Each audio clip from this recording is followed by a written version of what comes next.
Welcome back to In the Zone. I am your host, Billy Cullen.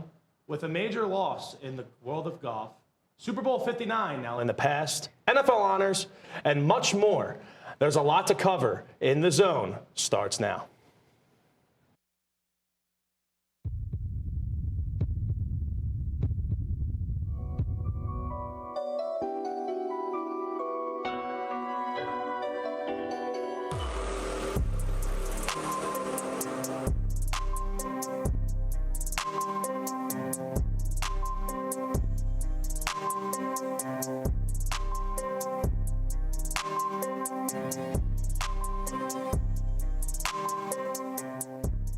Joining me on desk this week are Bailey Toporser and Ashton Lagos.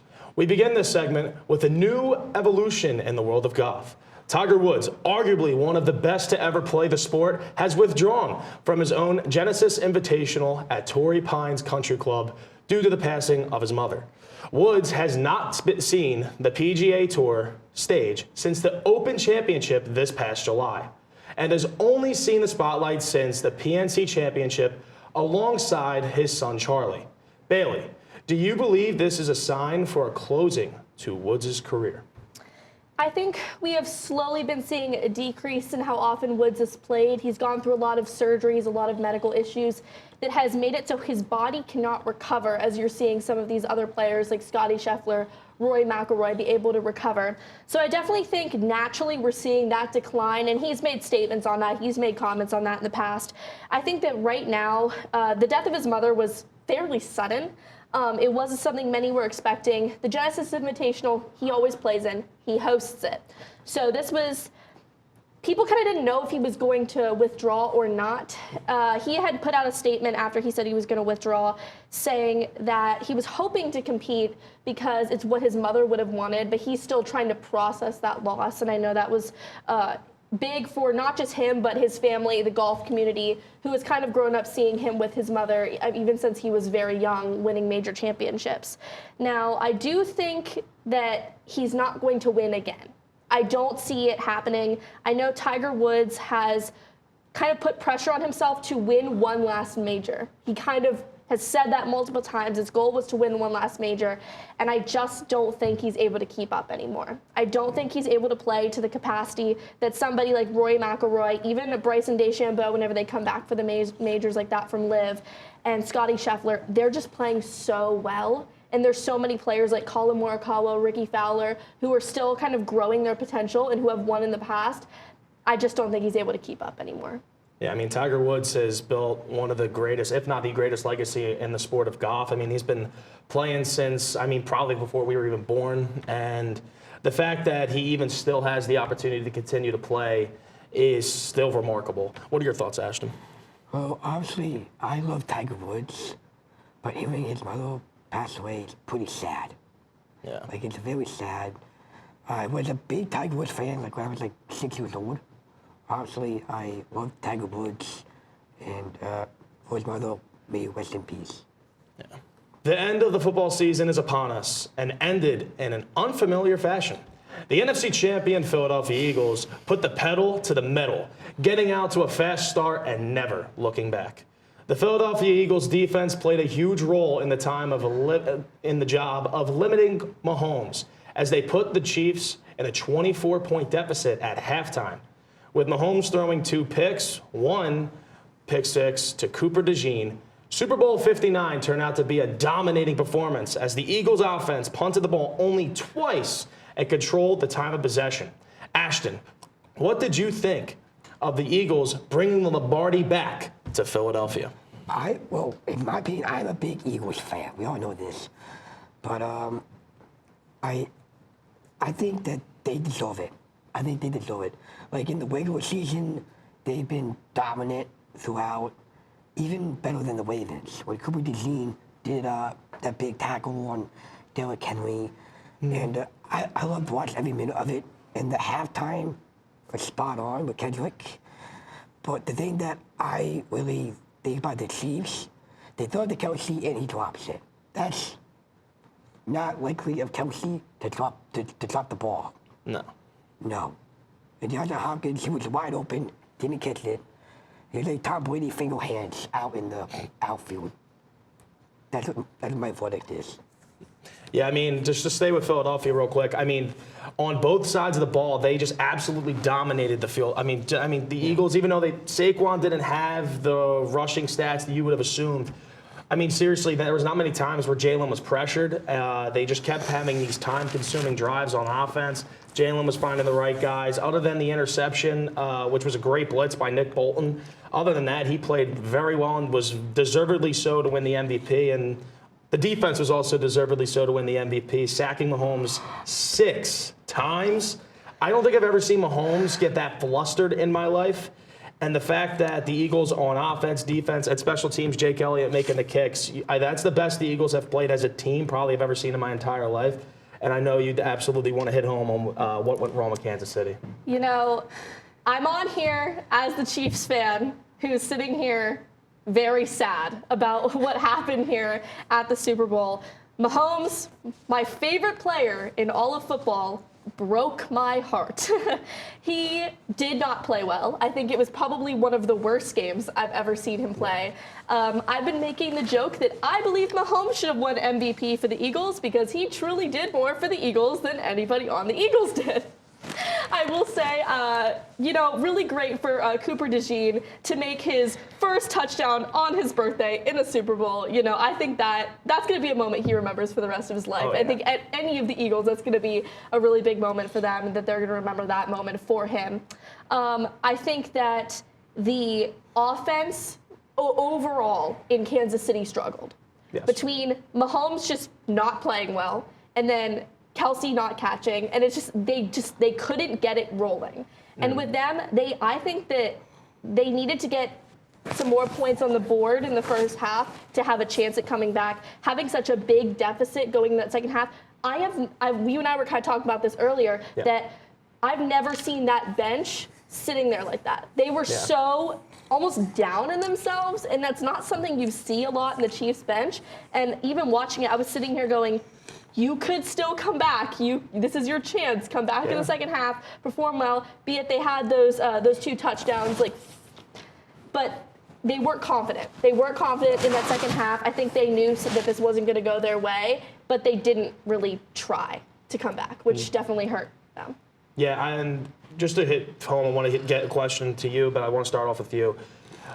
How does this game, going into this game, it felt if the Chiefs do the three-peat, it was first team to ever do it, and it felt like Mahomes was going to put themselves in that trajectory to become the greatest of all time. Where does this affect his legacy now?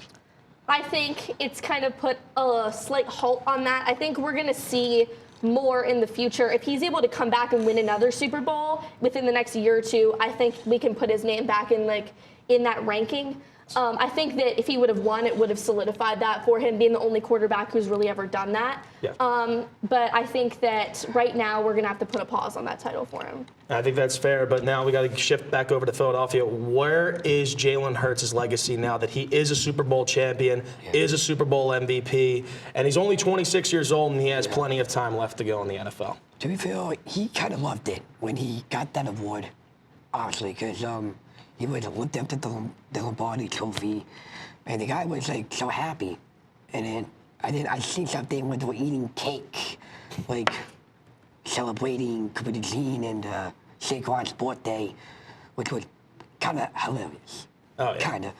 But the major thing is, I think Hurts is better than Mahomes. That's just my opinion. That is my opinion. I think Jalen Hurts is absolutely dominant, and he can run the ball. The way he runs the ball was he could be a running back. That's saying. But I do like Patrick Mahomes too. But sometimes he could be a crybaby about things, and he's not that. I think he should be up there with Tom Brady, with one of the list. I think it should be number 2 behind Tom Brady. But Hurts and Mahomes, they had a great game. But near the end, Mahomes threw crappy touchdowns at the end. Yeah, garbage time. How do you catch those balls in the end zone? Come on. That's not coming back. That's throwing a prayer. Yeah, look, I mean, At the end of the day, those touchdowns are a little too late for the Chiefs, but we're still going to stay on the Super Bowl. The Lombardi Trophy isn't the only one moving to a new home. Offensive coordinator Kellen Moore will be getting more comfortable at Caesars Dome as he is just announced that he will be the head coach of the New Orleans Saints. In his time as the Philadelphia Eagles offensive coordinator, he coordinated this offense to the number 7 scoring offense and the number 8 total offense in the NFL. He will now take on the challenge of turning around an injured 5-12 Saints team that's also pretty old, led by 34-year-old quarterback Derek Carr. Bailey, do you believe Moore is the man for the job? I think that this is a really good step for him in his career. I think he's a really good person for the job, actually. The Saints have struggled after starting 2-0. You know, they did start 2-0, but then 7 losses after that. I think it really kind of showed how that team is approaching football as a whole. And I do think that they need kind of a more offensive mind that he's going to bring to the team. But I will say he is inheriting the veteran quarterback of Derek Carr. But he has a really aging defense. Yes. And I think that he's going to have to make the decision of, does he keep Derek Carr? Does he try to go for somebody else? What is he going to do to bring this team back? Because right now they're a little slow, they're aging, and we need to bring some new faces into the Saints. And I feel like he's going to be a really great mind and a really good head coach for them in order to be able to push them in the right direction. I think that's fair. And also, just to go with the Saints real quick, they are in the worst cap situation in the NFL. They are in, because they just kept pushing it back because they kept trying to win with Drew Brees and Sean Payton at the end, but they obviously couldn't get it done. Ashton, now let's go to the Philadelphia side of this. Kellen Moore leaves a team that he just won a Super Bowl with and takes on the Saints job that many people did not know if it's the best job out there. Do you think Kellen Moore will regret taking the Saints job, or do you think he will thrive in the NFC South? I think he might regret it because the Saints, to me, my opinion, I'm not a big Saints fan, but I do like Derek Carr. He's a good quarterback. But the thing is, if they had Derek Carr and then they put in Watlaw, that's not a good move for the Saints. But Moore, though, he's a good coach, but I think he's going to regret it because, like, the Saints, obviously, I don't want to say it, they suck. They do suck. But I think they did a little bit better from last year, but they didn't really show it. They didn't, like, throw the ball deep. They didn't have, like, the full-on players there. But I do like the running back. The running back is good. But more, though, I think, like, I don't know. I don't know if he's going to bring the Saints to a Super Bowl. They're not Super Bowl worthy. I think that's definitely fair as of right now. I mean, we shall see, though, with the Saints. Yeah. I mean, we'll definitely time will tell with Kellen Moore. I think he's one of the best offensive play callers in the league. We saw it with Philadelphia.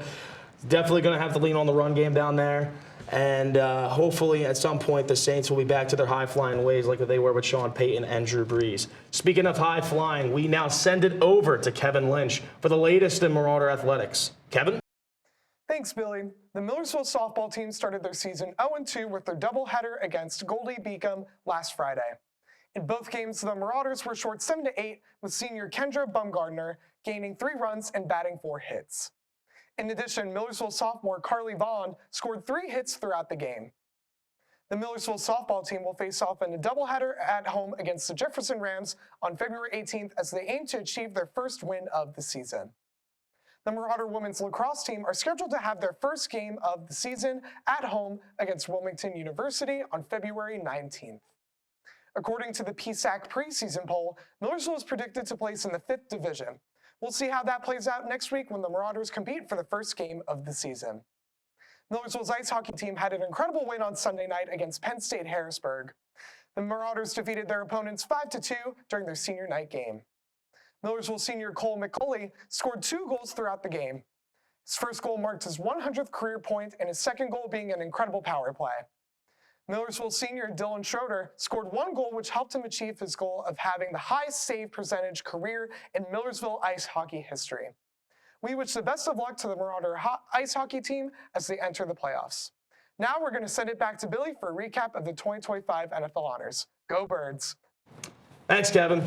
The NFL honors took place this past Thursday, and Snoop Dogg hosted the 14th annual awards ceremony. It was a night to remember, with Eagles running back Saquon Barkley winning the well-deserved Offensive Player of the Year, and Vikings head coach Kevin O'Connell taking home Coach of the Year with a 74% win percentage, higher than almost every other coach in NFL history. Second only to Guy Chamberlain in the 1920s, Commanders quarterback Jaden Daniels won Offensive Rookie of the Year after an impressive season, and Joe Burrow earned Comeback Player of the Year after his season-ending injury in 2023. There were a few controversial calls this year, the most surprising of all being Josh Allen, quarterback for the Buffalo Bills, taking home MVP over the reigning MVP and Lamar Jackson of the Baltimore Ravens. Ashton, do you think this was the right call? And did anything else surprise you during this year's ceremony? Well, I do think that Josh Allen, I gotta say this, I do like the Bills and I do like the Ravens. I like Josh Allen because he can do anything, pass the ball. Same thing with Lamar Jackson, like they both are good running backs.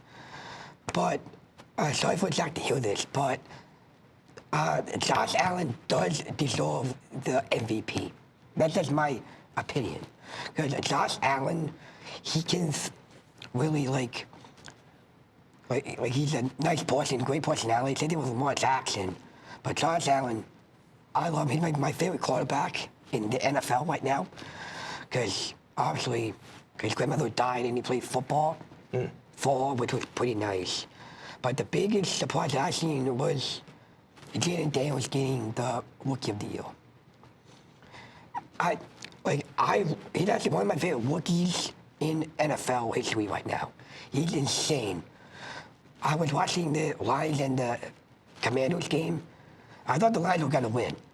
But the Commanders, they shut out the game fast. They killed him. Daniels threw one big play on pass, touchdown. It was insane. It was like, that is my controversial. I think Josh Allen's better than Lamar Jackson, and Jaden Daniels is the best rookie quarterback. I think we all can agree Jaden Daniels this year was just absolutely sensational, and thank God the Eagles won the Super Bowl this year because Jaden Daniels is going to be an absolute handful. But I want to get your opinion on the MVP. Do you think that Josh Allen deservedly won it, or do you think Lamar should have been the three-time MVP? I would say I was surprised to see that Josh Allen won it. I think that Lamar played very, very well this year, and I think he set himself up for success. I do have a funny little statistic for us. So if you don't know, 50 voters are selected by the Associated Press. And in those 50 votes, Jackson won first team quarterback. Okay, right? He was a 30 out of 50. He got 30 out of 50 out of those votes. Now, over the past 50 years, only 2 players who have won that title did not also win, what Josh Allen has won. Yes. And so this was surprising to me because with 2 out of 50, I was like, whoa, we're adding to that number. I didn't see it happening. I thought that although Josh Allen was fantastic for the Bills this year, I think that Lamar Jackson should have kind of had that slight edge over him. I think he played a little bit stronger. I do understand that the Bills kind of don't have anything unless they have Josh Allen, but I think Lamar Jackson is just an overall really, really strong quarterback, and I was kind of surprised to see that switch up, just being the fact that he did win first-team quarterback. I think the easy point of this entire MVP conversation is that Lamar statistically was better than Josh this year. I mean, let's just get that out of the way. Why Josh won it is because I think the politics of the game and the voters was they were too scared to give a guy a third MVP. And the thing is, there have been guys to win 2 MVPs but not win a Super Bowl. There has never been a guy to win 3 MVPs and then also not have a Super Bowl ring yet. And I think that the fact that Lamar doesn't have that ring yet, I don't think they're going to give him the MVP until he finally gets that ring. And it's a shame. He was outstanding this year. I think he had like 41 touchdowns, 4 picks. I mean, that's historic. I mean, he was way better this year than his MVP year last year. And Josh was outstanding. But if you watch Josh and the Bills, they relied a lot more on the run game this year than they did compared to in years past. James Cook was a vital part of that offense. And I'm not upset that Josh won. I think he won 27-23. Like, it was a close race. But I do think, all in all, if this was any other year, Lamar probably brings that MVP home, just because the fact he doesn't have the ring is why. But changing over to the NBA, this weekend is All-Star Weekend in the NBA, with the new format giving more encouragement to the Rising Stars game.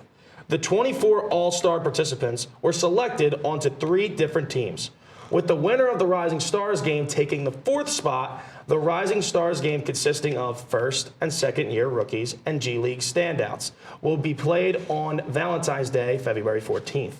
Then the highly anticipated All-Star Saturday night with names like Damian Lillard, Darius Garland participating in the three-point contest, and Mac McClung hoping he doesn't choke a slam dunk contest three-peat opportunity, which would be the second time in back-to-back weeks that America would witness a three-peat choke. Sorry, Chiefs. Anyways, Bailey, are you excited for the format change, and do you think this will bring more attention to the All-Star Game weekend? I think this is a really great shift for the NBA. I think, as we've seen, NBA ratings and views have not been as high this year as they have been in other years. So I will say that this is going to bring a lot of focus to those rookies, those new players, those up-and-coming stars for the NBA. It's going to put a little bit more focus on them in comparison to other years, which I think in the end is going to have a lot of success for the NBA. It's going to bring some new names out into light that we really haven't heard a lot of. Now, the slam dunk contest, the three-peat, I think he's going to choke. Oh. I personally think he's going to choke. It was kind of something my friends and I were talking about the fact that I think that the three-peat choke gets to people. And as we saw it with the Chiefs, and we've seen it in many years past with all different kinds of teams, three-peats are hard. And I just think that with that kind of pressure on one person, you know, if he does it, really great for him. But I think he's going to choke. Do you also think Mac McClung is going to choke, or do you think he's going to take it home? I think he's going to do it again. I really love Mac McClung. Well, my mom likes him, but I like him too. He can dunk. Mac McClung can dunk. And I guess he's like one of the toughest competitors in the dunk contest. Like, I don't agree with the other people, but Mac McClung is way better than them. Like, I think last year's NBA All-Star, like, dunk contest, he deserved it. I think he's going to do it again. I don't think he's going to choke. He's just too good to win a dunk contest. There are just some people that are born to dunk, and Mac McClung is definitely one of them. But just to go with the Rising Stars thing, I mean, the NBA obviously has been losing a little bit of viewership. They're trying to get eyes on the game now that the Super Bowl's over. There's no more football. Now they have to be the top of the food chain when it comes to sports. At least that's what they're trying to be. And the fact is, I think that you're bringing in the Rising Stars game. You have the 3 All-Star teams. And then on top of that also, like, I think there was a reason why Luka Doncic got traded. I think that there is. I don't think that that was strictly, they were running out of money maybe, but that's Luka Doncic. Yeah. I do think that that was something that was like, let's get more eyes on the game, get Luka in LA. Like, that is what I do think happened. And, well, I guess we'll see. But what are your thoughts on the All-Star game? You know, one thing I do want to mention is I almost think that the NBA is kind of taking a look at the WNBA and see how they're putting a lot of focus on their rookies, and that's kind of increasing their viewership. Obviously, Caitlin Clark, big name, has been assisting in that. But I think that she has kind of helped show how you can increase ratings by talking about their rookies. People like Angel Reese and those players like that are really increasing viewership. I also think that's also helping Unrivaled, the 3v3 league that's going on in WNBA, things like that. And I think that the NBA is kind of taking a look at the WNBA, seeing how that's really working for them, how viewership's increasing, engagement's increasing. And I do think that that also might be a good reason why they are trying to put as much focus on their rookies. Do you also think with the WNBA how they're also trying to buy as much into college basketball as much as well? I don't think the NBA won't really cares for college basketball that much, because it's those guys are all one and done. Meanwhile, Caitlin Clark was there for a couple of years in Iowa. I think she actually graduated from Iowa. Yeah, she did. And you're starting to see, and maybe in college basketball we'll see that switch, but it hasn't been that way in a very long time. Do you think that's what's helped the WNBA out? I definitely think so. You're getting younger audiences looking at the sport in a different way. I will say, going into college, I really didn't look at college basketball on such a big lens, but I have really tried to dive into that sport a little bit more, especially women's college basketball, because you're seeing the direct correlation from who's playing, what their stats are, to how they are playing in the WNBA. It's really a a really easy thing that they're putting out there. They're really trying to put focus on people like Paige Beckers, who's graduating, but is going to join the WNBA, where she's going to fall. There's been a lot of conversation about that. I think that putting those college players is really something the WNBA has had a lot of focus on, and I think that they've had a lot of success, and I really hope that the NBA kind of takes a look at that and ends up trying to include more college basketball, and I think their viewership will increase. Well, let's hope so. They need it. That'll do it for this episode of In the Zone. From Haley Toporser and Ashton Lagos, Kevin Lynch, and the entire In the Zone crew, I'm your host, Billy Cullen. Thank you for watching, and we'll catch you next time here on In the Zone. Go Birds.